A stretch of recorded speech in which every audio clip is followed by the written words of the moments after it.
আসসালামু আলাইকুম। প্রিয় দর্শক, অন্য মঞ্চের আলাপচারিতায় আপনাদের সকলকে আমন্ত্রণ জানাচ্ছি। প্রিয় বন্ধুরা, প্রীতি, সালাম এবং শুভেচ্ছা নেবেন।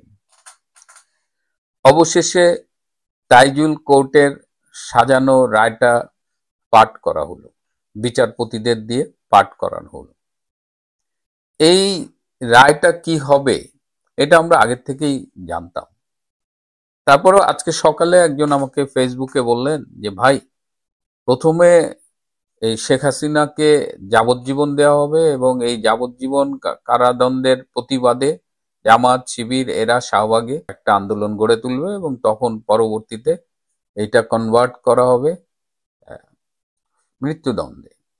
আমি বলেছিলাম যে ভাই, এত নাটক করার সময় তো তাদের হাতে নাই।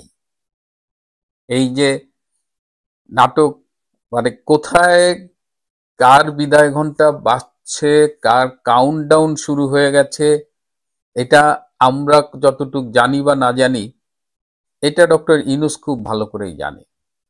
তাইজুল ছাত্র জীবনে যারে বলা হতো যে উঠতে ভুল, বসতে ভুল, শিবিরের তাইজুল, সেই তাইজুল আজকে এই আইসিটিতে যেটা কাজটা করলো, এটার কনসিকুয়েন্স আপনারা খুব তাড়াতাড়ি পাবেন। আজকে সেটা নিয়ে বিস্তারিত কথা বলবো না। শুরুতে হলো একটা মামলা, একটা অবৈধ কোর্ট। এই কোর্টটা করা হয়েছিল 1971 সালে যুদ্ধ অপরাধ, মানবতা বিরোধী অপরাধ, এইসব যে মুক্তিযুদ্ধে এইসব অপরাধ সংগঠিত হয়েছিল তার বিচারের জন্য।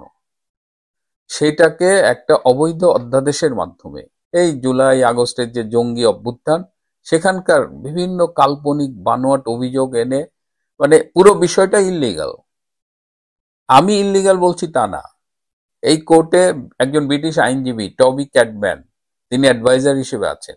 টবি ক্যাটম্যান নিজেই বলেছিলেন যে শেখ হাসিনার বিচার আমরা আন্তর্জাতিক অপরাধ আদালতে করি, সেটা নেদারল্যান্ডসের হেইগে। কিন্তু তাইজুল বাহিনী রাজি হয়নি, কারণ হেগে গেলে তো আর এইভাবে মনের মতো ইচ্ছা মতো বিচার ম্যানিপুলেট করা যাবে না। তাইজুল বাহিনী সমস্ত আইনের প্রতি বৃদ্ধাঙ্গুলি দেখিয়ে এই আইসিটিতে অবৈধভাবে এই মামলাটার বিচার করেছে। এই মামলার এতগুলো অসঙ্গতি, প্রথমত তো এই কোড অবৈধ, দে হ্যাভ নো রাইটস। এই এই অপরাধ যারা যেগুলো দাবি করছে এটা বিচার করার জন্য এই আদালতটা অ্যাপ্রোপ্রিয়েট আদালত না, তারা নর্মাল আদালতে যাইতো। তো এটা প্রথমেই মানে বাতিল হয়ে যায়, তারপরে আসলে আর কোনো আলোচনার দরকার হয় না। তারপরেও কিছু বিষয় আমি একটু আলোচনা করতে চাই এইখানে। এই তাইজুলটা কে? এইখানে যখন 71-এর মানবতা বিরোধী অপরাধ, যুদ্ধ অপরাধী এদের বিচার হচ্ছিল, তখন তাইজুল ছিল ওই অপরাধীদের আইনজীবী। সে এখন পোল্টি খেয়া হয়ে গেছে চিফ প্রসিকিউটর, সরকার পক্ষের আইনজীবী। এটা কেমনে হয়? এখানে স্পষ্ট কনফ্লিক্ট অফ ইন্টারেস্ট, এটা সম্ভব না। জাতিসংঘকে আয়না আপনি একটা আহ, তদন্ত করাইলেন, তদন্তের রিপোর্ট দিলেন, জাতিসংঘ বলতেছে 1400 মারা গেছে, আপনি বলতেছেন 800 মারা গেছে। সেই সময় পেপার ঘাটে দেখা যায় 150-200। এই 150-200 আবার কারা মারছে? কিছু মারা গেছে পুলিশের গুলিতে বা আইন শৃঙ্খলা রক্ষাকারী বাহিনীর হাতে। কেন আইন শৃঙ্খলা বাহিনী, রক্ষাকারী বাহিনী গুলি করেছিল? বিকজ জাতীয় স্থাপনা, কেপিআই, জাতীয় গুরুত্বপূর্ণ স্থাপনাগুলো ধ্বংস করছিল, তখন পুলিশ বাধ্য হয়ে গুলি করেছে। এবং পুলিশ যে গুলি করেছে এই সবগুলো কিন্তু ডকুমেন্টেড এবং আইন মেনে করা হয়েছে। পুলিশ যে আইন মেনে গুলি করেছে এটা আমি বলছি না, এটা কে বলছে? এটা জাতিসংঘের যে তদন্ত, এই হিউম্যান রাইটস কমিশনের যে তদন্ত রিপোর্ট, সেখানে কিন্তু এই যে অনুচ্ছেদ 98, 99, 111, 300, 314-তে এই ধরনের পুলিশি অ্যাকশনকে বৈধতার কথা বলা হয়েছে। তাহলে এবার বলেন যে এইখানে যতগুলো ডেড বডি পড়েছে সব কি পুলিশের গুলিতে? তাহলে ব্রিগেডিয়ার সাখাওয়াত, তখন তিনি স্বরাষ্ট্র উপদেষ্টা ছিলেন, তিনি যে সিএমএইচে আহত আনসারদের দেখতে গিয়ে বললেন যে 7.62 বোরের যে গুলিটা, সেই গুলি নাকি পুলিশের কাছে, সেই অস্ত্র পুলিশের কাছে থাকে না। তাহলে এই স্পেশাল রাইফেল, এই স্নাইপার রাইফেল কারা ব্যবহার করেছিল? শুভ আফ্রিদি নামে একজন আর্মি থেকে বরখাস্তকৃত তিনি ফেসবুকে স্ট্যাটাস দিয়ে বলেছেন যে তিনি এই আন্দোলনে স্নাইপার রাইফেল নিয়ে ছিলেন, তিনিও গুলি করেছেন। এই যে মুগ্ধ মারা গেছে, মুগ্ধর বাবা বলেছে যে মুগ্ধ পুলিশের গুলিতে মারা যায়নি। এই যে রংপুরের আবু সাইদ মারা গেছে, আবু সাইদের বুকে রাবার বুলেট লেগেছে, তার পোস্টমর্টেম 5 বার চেঞ্জ করা হয়েছে, সেখানে দেখা যাচ্ছে যে মাথার পেছনে ক্ষত। এই মাথার পেছনে ক্ষতটা কোত্থেকে আসছে? কেন আবু সাইদকে ঘটনাস্থল থেকে আহত হওয়ার পরে কোথাও নিয়ে যে তাকে 4.5-5 ঘন্টা পরে রংপুর মেডিকেল আনা হলো? কেন সেইখানে ক্যামেরা ফিট করা ছিল? এবং ক্যামেরাগুলোর অবস্থান দেখবেন যে বিভিন্ন ইনসিডেন্টে ক্যামেরাগুলো অনেক সময় দেখা যাচ্ছে যে আহ, বন্দুক দেখাচ্ছে, ক্যামেরা ফিট করে আছে বন্দুকের দিকে, কিন্তু ওই গুলিটা কোথায় গেছে এইটা আর ক্যামেরা দেখাচ্ছে না। ওই গুলিটা কি মানুষের গায়ে লেগেছে, নাকি কনক্রিটে লেগেছে, না মানুষের পায়ে লেগেছে? সো পুরোটা যে মেটিকুলাসলি ডিজাইন একটা প্ল্যান ছিল, কনস্পিরেসি ছিল, যেটা ডক্টর ইউনূস বলেছে, সেটা কিন্তু খুব স্পষ্টভাবে এই পুরো বিষয়টাকে আমরা দেখতে পাই। আরো অনেক অনেক ফার্স এখানে একজন আইনজীবী দিছে, রাষ্ট্রপক্ষ থেকে শেখ হাসিনাকে ডিফেন্ড করার জন্য একজন আইনজীবী দিছে, মোহাম্মদ আমির হোসেন। ক্যামেরা অন ছিল, তিনি বিচারপতিদের সাথে কথা বলছেন, তিনি হাসতেছেন। এই যে দেখেন, আমি ভিডিওটা রেখে দিছি। আপনি এখানে সুন্দর কিছু কথা বলেন, মিডিয়ার সামনে সুন্দর কথা বলেন, বিচার তো কিছুই এখনো তো কোনো পর্যায়ে নেই। আপনি যেও কথা বলেন আপনার আসামকে দাঁড়াবে না, খালাস পাবে তা বলে আমি বলছি যে আমি বিশ্বাস করি, যখন সাংবাদিকরা প্রশ্ন করে আমাকে যে আপনার আসামি খালাস পাবে কিনা, আমি বলেছি আমি বিশ্বাস করি যে আমার দৃঢ় বিশ্বাস যে আমার আসামি খালাস পাবে। সেটা তো বলতেই পারি আমি, আমার বিশ্বাস, আমার চেষ্টা, সে জায়গাটা আমি বলতেই পারি। যদি ভুল হয় আমার আদালত আমাকে সংশোধন করবেন। না, ভালো করে। তাছাড়া আমার না বলে উপায় কি? আমি যদি বলি আমার আসামি খালাস পাবে না, তাহলে তো মানে জাতি এবং আমার মাননীয় আদালত লর্ডশিপও বলবেন যে কেমন লয়ার আমি স্টেট ডিফেন্সে নিয়োগ দিয়েছি যে আসামির ফাঁসি চাই। তাহলে তো এটা আরো খারাপ, আপনার জন্য খারাপ, আমার জন্য খারাপ। এই জন্য তো প্রথমে একজনকে রিমুভ করতে গেছে। তো এই হলো বিচারপতি, চিফ প্রসিকিউটর, এমনকি আসামি পক্ষের আইনজীবীটাও এই নাটকে স্ক্রিপ্ট পাঠ করে গেছে। আমি তো ডাক্তার, আমি একটা জিনিস খুব কানে লেগেছে, যেমন বলছে শেখ হাসিনা নাকি জুলাইয়ের সেই জঙ্গি অভ্যুত্থানে আহতদের নাকি চিকিৎসা বাধাগ্রস্ত করেছিলেন। তিনি নাকি বলেছিলেন যে নো ট্রিটমেন্ট নো রিলিজ, কাউকে কোনো চিকিৎসা দেওয়া যাবে না, কাউকে এভাবে ফালায় রাখবা, রিলিজ করা যাবে না। তাহলে এই ভিডিওটা দেখেন তো। সাম্প্রতিক সহিংসতায় আহত হয়ে অর্থোপেডিক হাসপাতাল ও পুনর্বাসন প্রতিষ্ঠান নিটোরে চিকিৎসা নেন 272 জন। এর মধ্যে এখনো ভর্তি গুরুতর 76 জন। তাদের অনেকেরই রয়েছে অঙ্গহানির শঙ্কা। তাদের দেখতে অর্থোপেডিক হাসপাতালে যান প্রধানমন্ত্রী। আহতদের খোঁজ নেওয়ার পাশাপাশি কথা বলেন চিকিৎসা নার্সদের সঙ্গে। জানান চিকিৎসা ব্যয় ছাড়াও প্রয়োজনে কৃত্রিম অঙ্গ প্রতিস্থাপনের ব্যবস্থা করবে সরকার। আজকে চিকিৎসার জন্য যারা লাগবে আবার করে দেবো, করে দিচ্ছি। আর যারা পা হারিয়েছে বা হাত হারিয়েছে আমরা কৃত্রিম পায়ের ব্যবস্থা করে দেবো, যাতে তারা আবার সুস্থ মানুষের মতো চলতে পারে, নিজের কাজ করতে পারে। মানুষ মেরে ঝুলিয়ে রাখা, পুলিশ মেরে ঝুলিয়ে রাখা, গাজীপুরে আমাদের করে মেরে ঝুলিয়ে রাখা, এটা কি ধরনের রাজনীতি আমরা চাই না।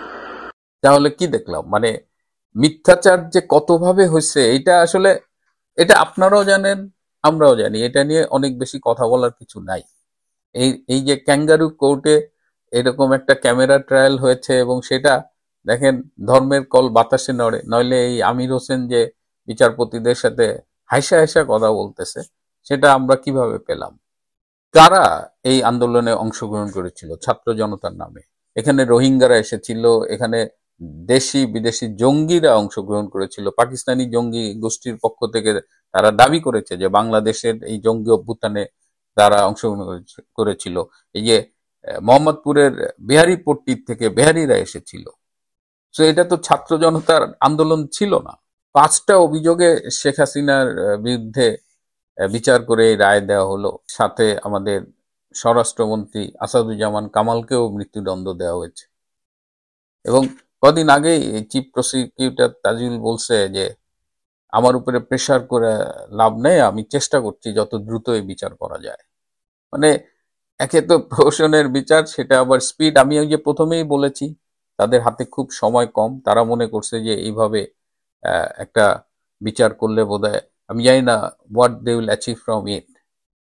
আপনি যদি চিন্তা করেন 5ই আগস্টে কিন্তু তাদের মূল প্ল্যান ছিল শেখ হাসিনাকে হত্যা করা, এবং সেই প্ল্যানটা ছিল জামাতের, এবং এই সেনাপ্রধান জেনারেল ওয়াকার খান তাতে এগ্রি করেছিলেন। এই সেটা যদি চিন্তা করি আমরা, তাহলে তো শেখ হাসিনা বেঁচে আছেন, দেশের বাইরে নিরাপদে আছেন। বঙ্গবন্ধু শেখ মুজিবুর রহমান যখন 71 সালে পাকিস্তানে কারাগারে বন্দী, তখন 8টি মামলায় তার ফাঁসির আদেশ হয়েছিল। রাজনীতিতে সেই পুরনো হিসাবটা কিন্তু আবার ফিরে এসেছে। সুতরাং তারা শেখ হাসিনাকে ধরতে পারেনি, এখন যত রাগ ছাড়ছে। কিন্তু এটা করে কি তাদের শেষ রক্ষা হবে? ডক্টর ইউনূসের কি কাউন্টডাউন শুরু হয়ে গেছে? এই যে ডক্টর খলিল ভারতে যাবেন, সম্ভবত আগামীকাল যাবেন, he will feel the heat, তিনি টের পাবেন। আর সবশেষে একটা কথা, বেশ কিছু ফোন পেয়েছি, অনেকেরই মন খারাপ। যারা খুব মন খারাপ করছেন তাদের প্রতি আমার একটা পরামর্শ, যে মন খারাপ হলে মন খারাপ করতে হয়। যে কোনো ঘটনার যদি কোনো প্রতিক্রিয়া থাকে, যদি স্বাভাবিকভাবে কোনো প্রতিক্রিয়া হয়, অ্যালাউ দ্যাট, কিন্তু ভেঙে পড়া যাবে না। আমরা 15 মাস অতিক্রম করে এসেছি, এবং এই 15 মাসে 5ই আগস্ট আমাদের অবস্থান কোথায় ছিল, আজকে আমাদের অবস্থান কোথায়, আজকে শেখ হাসিনা কোথায়, জাস্ট হিসাবটা দেখেন। জাস্ট সময়ই শেখ হাসিনাকে রাজস্বিকভাবে ফিরিয়ে আনবে। সো আমরা তো ক্রমশ শত্রুর মুখে ছাই দিয়ে এগিয়ে যাচ্ছি। তারা আজকে 32 ভাঙার চেষ্টা করেছে, ব্যর্থ হয়েছে। 32 তো আসলে কিছু নাই, বেসিক্যালি গুড়িয়েই তো দিয়েছে, তাও তারা ব্যর্থ হয়েছে। এই কোর্টের একটা রায় দিয়ে তারা সাময়িক উল্লাস করবে, তারা তাদের অক্ষমতাগুলো ঢেকে তারা এই উল্লাসের মধ্য দিয়ে একটা মনস্তাত্ত্বিক চাপ আপনাদের উপরে প্রয়োগ করার চেষ্টা করবে। কিন্তু রাজনীতি, আমি কিন্তু ব্যক্তিগতভাবে এই রাজনীতির এই প্রক্রিয়ার মধ্য দিয়ে গিয়ে অনেকদিন পরে মনে হচ্ছে যে আসলেই রাজনীতি করছি। তো রাজনীতিতে দুঃসময় আসে, কিন্তু এটাই শেষ না। শেখ হাসিনা অত্যন্ত শক্ত আছেন, তিনি জানতেন এই রায়টা তার কি হবে, কিন্তু তিনি ভেঙে পড়েননি। তিনি ক্রমাগত কথা বলেছেন, তিনি বিশ্বের সামনে আজকাল কথা বলছেন, এবং এই যে সাজানো মামলা, যে ক্যাঙ্গারু কোর্টের রায়, এগুলো কোনো কিছুই থাকবে না। তাহলে এগুলো থাকবে না যে বলি, কিসের ভিত্তিতে বলি? যে প্যাকেজে বাংলাদেশ আওয়ামী লীগ রাজনীতিতে ফিরবে, যে প্যাকেজে বাংলাদেশ আওয়ামী লীগ নির্বাচনে অংশগ্রহণ করবে, যে প্যাকেজে শেখ হাসিনা ফিরবে, সেই প্যাকেজেরই অংশ থাকবে এই আইসিটিতে যে অবৈধ বিচারগুলো হয়েছে সব বাতিল করে দেওয়া, এবং সেটা হবেই। আমার এই কথাটা আপনারা নোট ডাউন করে রাখেন। কি অদ্ভুত সমাপতন দর্শক! যা আশা করা গেছিল তাই হয়েছে। পাতার পর পাতা, পাতার পর পাতা পড়ার পর যথারীতি দণ্ড ঘোষণা হয়ে গেল। একটাতে যাবজ্জীবন আর একটাতে চরম। তো যাই হোক, মানে যেটা আমরা আলোচনা করছিলাম, ঘটনা তো সেদিকেই যাচ্ছে। এখন সমাপতনটা কি? সমাপতনটা হচ্ছে ওপারে যখন বিচার ব্যবস্থার চলছে, এপারে তখন নরেন্দ্র মোদী আর শেখ হাসিনার ফোন চালাচালি হচ্ছে প্রস্তুতি নিয়ে। তা অদ্ভুত সমাপতন না? কার ঘাড়ে যে কি গিয়ে পড়বে সে তো ওপরওয়ালা জানে। তবে এই কথাটা জেনে রাখুন, আগে সংক্ষেপে বলে দিই, তারপর বিস্তারিত বলবো, যে খুব একটা দেরি আপনাদের করতে হবে না। গতকাল রাত থেকে রাফেলের সীমান্তের কাছাকাছি যাওয়ার, এবং আপনারা জানেন কি না জানি না, আমি পরে বলছি, এগুলো বলতে গেলে তখন আবার ওইদিকে ঢুকে যাবে, এদিকে আর বলা হবে না। তো সকাল থেকে যে প্রত্যাশা করা হচ্ছিল যে আজকে ওই চরম দণ্ডটি দেওয়া হবে, ক্যাঙ্গারু কোর্টে, যা তো সবাই দেশবাসী সবাই জানে, এমনকি আপনাদের প্রধানমন্ত্রীও জানেন, তাকে ক্যাঙ্গারু কোর্টে হাজির তার বিনা হাজিরিতে তার বিরুদ্ধে চার্জ গঠন করে তার আদেশ ফাদেশ হয়ে গেল, গল্প শেষ। প্রচুর হাততালি বাততালি হলো, কি উল্লাস।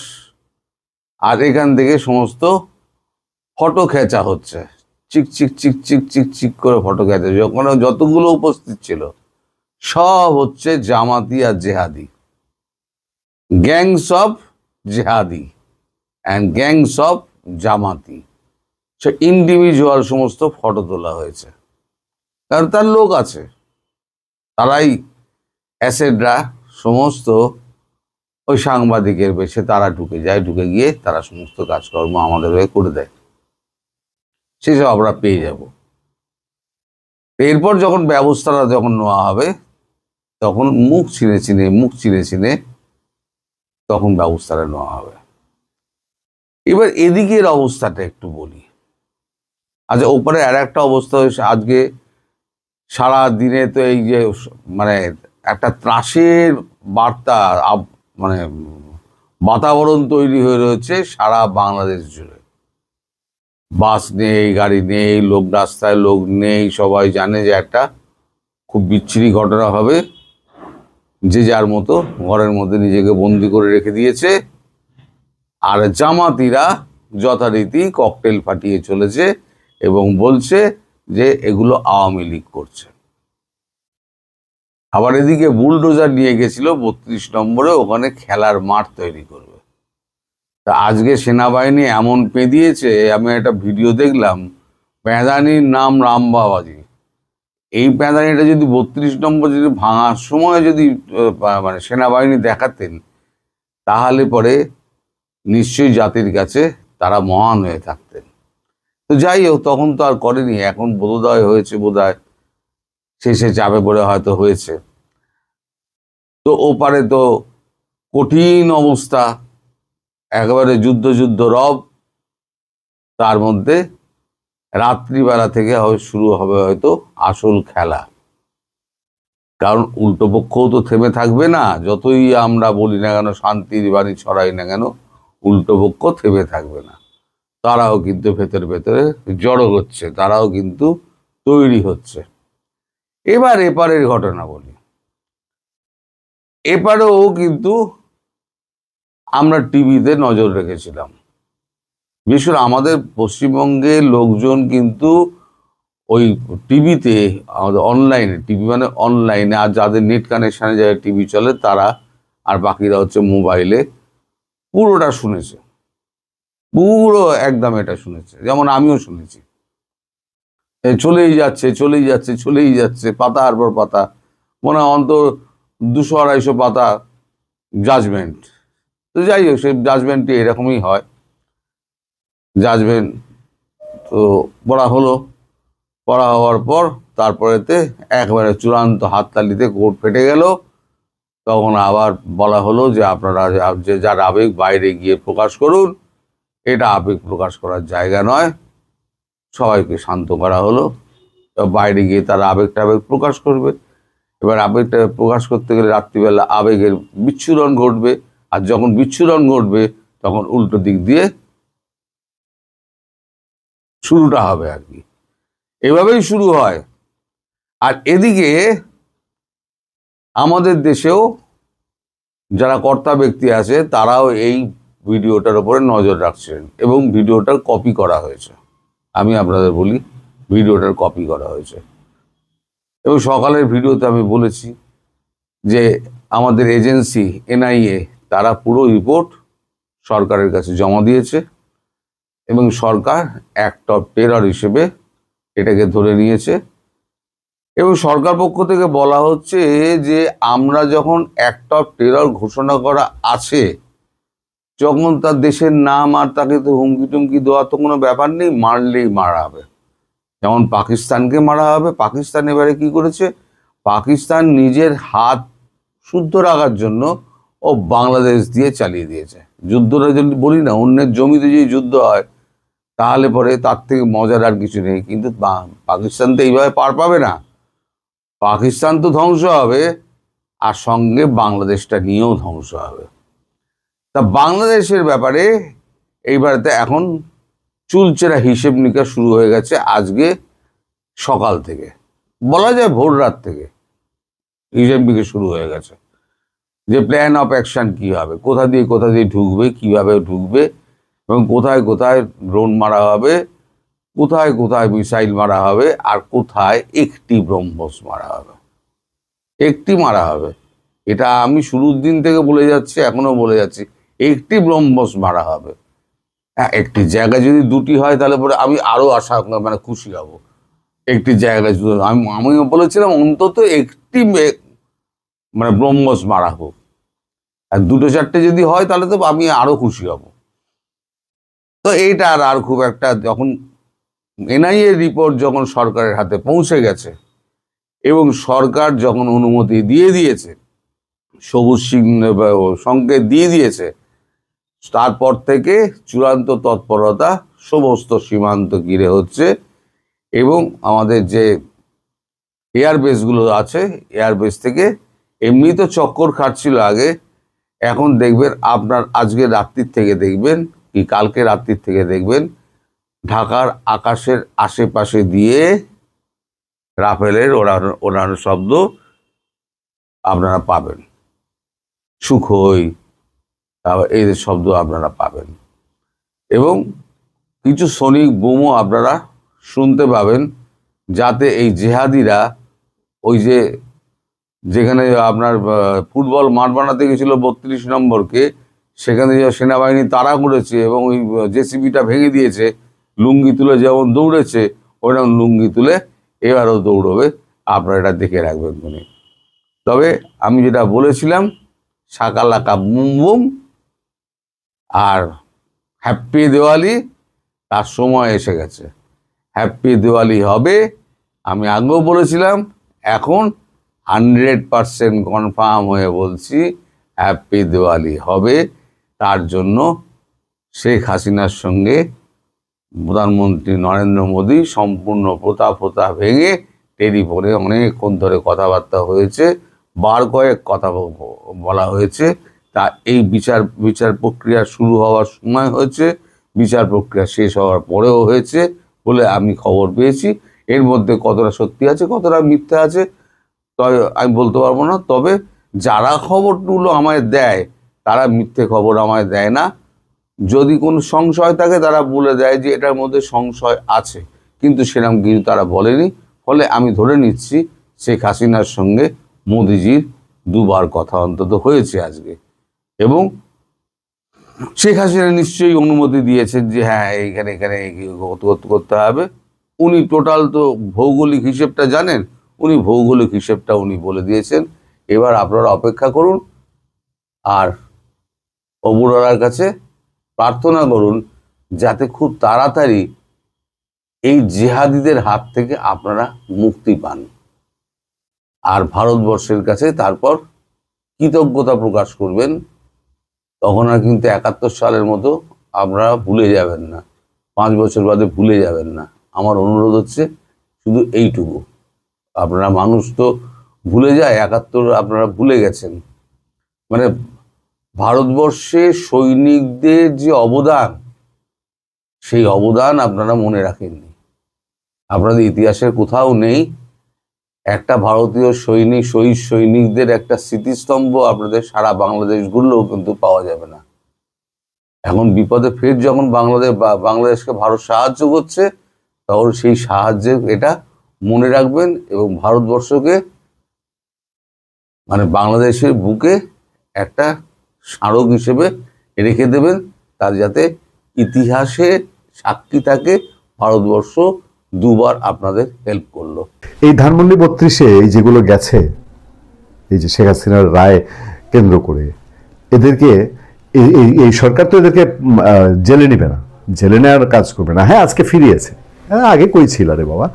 মানে একটা বাড়ি কতটা শক্তিশালী হইতে পারে। বঙ্গবন্ধু শেখ মুজিবুর রহমানের কবর হচ্ছে টুঙ্গিপাড়ায়, এখানে তিনি থাকতেন, তিনি মারা গিয়েছিলেন। এটা ভাঙছে, জ্বালাইছে, একবার না দুইবার। বাড়িটা কত শক্তিশালী দেখেন, যে এই বাড়িতে এখনো থেকে জানের রিস্ক নিয়ে ছোট ক্লাস 9-এর শিশু থেকে শুরু করে রিক্সা চালক তারা এখনো যায়, এত ভয় জেনেও এখনো ওখানে যায় শ্রদ্ধা জানাতে। এই আতঙ্ক ধানমন্ডি 32 যতক্ষণ পর্যন্ত, আমি বলেছি না যে ভেঙে ফেলুক, ছারখার করে ফেলুক, প্রতিটা ইট সরায় ফেলুক, এটারে কুয়ো করে পুকুর করে ফেলুক, তারপরে ওই ধানমন্ডি 32 মানুষ ফুল দিতে যাবে। গেছে, এক্সিলেটর নিয়ে গেছে, এক্সিলেটর অ্যারেঞ্জ করেছে, এগুলো তো এমনি এমনি করেনি, আগে থেকে অ্যারেঞ্জ হচ্ছে, আগে থেকে অ্যারেঞ্জ করে এক্সিলেটর নিয়ে গেছে। এই সরকারের হিম্মত আছে, পারবে। এখন দেখতাম আজকে থেকে 6 মাস আগে ভেঙেছিল, বুলডোজার চালিয়েছিল, এখন হিম্মত আছে, চালাক না দেখি, বিশ্ববাসীর কাছে তার মুখ থাকবে, জবাব থাকবে। সরকার তো এমনি নড়চড়ে একটা অবস্থা। এই নরবরে সরকার ধানমন্ডি 32-এ আঘাত দেওয়ার হিম্মত এখন রাখে না। এর প্রমাণ হচ্ছে যে এর আগের বার যখন বুলডোজার চালানো হয়েছে তখন সেনাবাহিনী গিয়ে ফিরে এসেছিল, কিন্তু আজকে সেনাবাহিনী সেখানে অবস্থান নিয়েছে। এবং দেখেন কি দুঃসাহস, সেনাবাহিনীর উপরে ইট পাটকেল ছুঁড়ে, এই বাংলাদেশের সেনাবাহিনীর উপরে ইট পাটকেল ছোড়াটা একেবারে ডাল ভাত বানিয়ে ফেলেছে না? যত বড় বিক্ষোভী হোক সেনাবাহিনী যাবে আর সেনাবাহিনীর উপরে ইট পাটকেল ছুটবে। বাংলাদেশে এই বাংলাদেশ তো ছিল না। আচ্ছা, পুলিশের একেবারে করিতকর্মা ডিসি মাসুদ সাহেবও গেছেন দেখলাম। আচ্ছা, সেখানে সাউন্ড গ্রেনেড দিয়ে লাঠি পিটা করে ছত্রভঙ্গ করেছে। খুব অবাক লেগেছে প্রথম আলোর ফটোকার্ড দেখে। প্রথম আলো এখনো বলে এখানে নাকি ছাত্র জনতা গেছে। কিসের প্রগতির পত্রিকার, কিসের কি? এখানে কিছু উচ্ছৃঙ্খল বিহারি, কিছু আটকে বলা পাকিস্তানি, যারা পাকিস্তানকে ওন করে, নিজের দেশ মনে করে, সেই পাকিস্তানকে ওন করে বলেই 32 নম্বরের উপরে ক্ষোভ। একটা মানুষ পাবেন না বাংলাদেশকে ওন করে, বাংলাদেশকে ভালোবাসে, মুক্তিযুদ্ধকে ভালোবাসে, বাংলা স্বাধীন বাংলা, পাকিস্তানকে হারিয়ে বাংলা, সেই বাংলাদেশে বিশ্বাসী কোনো মানুষ 32 নম্বরে গিয়েছে। মূল ফ্রন্টে সেই যখন বুলডোজার চালানো হয়েছে তখনও বিহারিদের সংখ্যা বেশি ছিল, আটকে পড়া পাকিস্তানিদের সংখ্যা বেশি ছিল। এবারও এই তাদেরকেই সামনে দিয়ে এই উশৃঙ্খলতাটা দেখানোর চেষ্টা করেছে।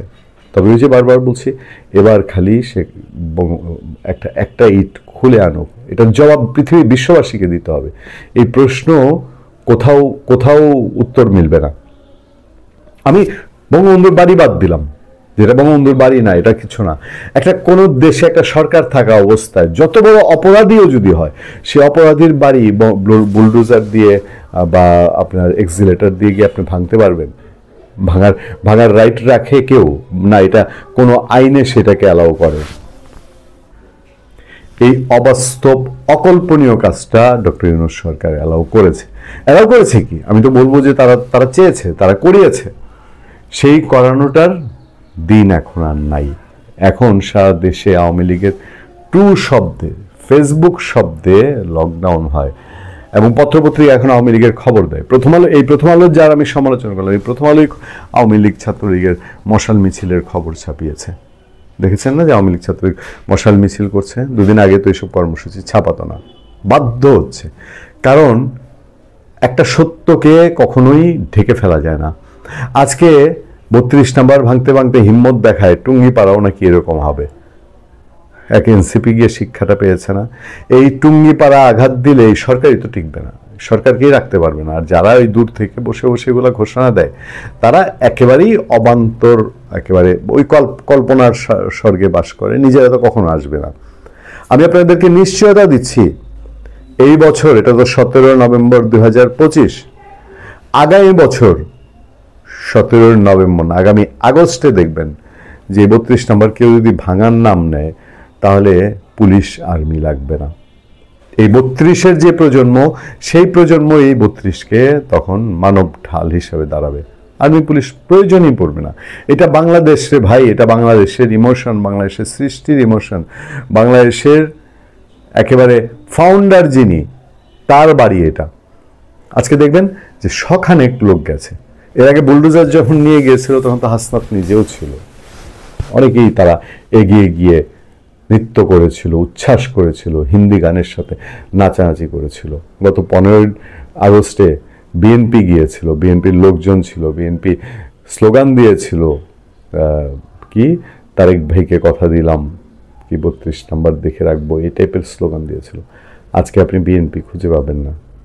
পাপ বাপকে ছাড়ে না, এবং পাপের একটা জ্বালা আছে। সেই পাপের জ্বালায় ভুগতে ভুগতে তাদের লোক কমতে কমতে এখন 100-তে এসছে না? আগামীবার এই 100 থেকে ছট করে নাই হয়ে যাবে, একটাও পাবেন না, একটাও পাবেন না, একটা কেউ 32 নম্বরে এবার যেরকম ভাঙার হিম্মত পাচ্ছে না, আগামীবার একটা যাওয়ারও সাহস পাবে না। যে এটা কোনো ভয় ভীতি শঙ্কা আক্রমণ সেইখান থেকে না, এটা মানসিক শক্তির বিষয়। এই মানসিক শক্তিটাই তাদের তখন জিরো হয়ে যাবে। এখন তো একটা উচ্ছ্বাসে উচ্ছৃঙ্খলতা জঙ্গিপনার মধ্যে আছে। এই জঙ্গিপনার এই শেষ কাব্য আমরা দেখতে পাচ্ছি 32 নম্বর ঘিরে। ওই যে ক্লাস 9-এর ছেলেটা বললো না, নির্জন আমিন খান, যে একদিন বাংলার তীর্থস্থান হবে এই ধানমন্ডি 32, এটা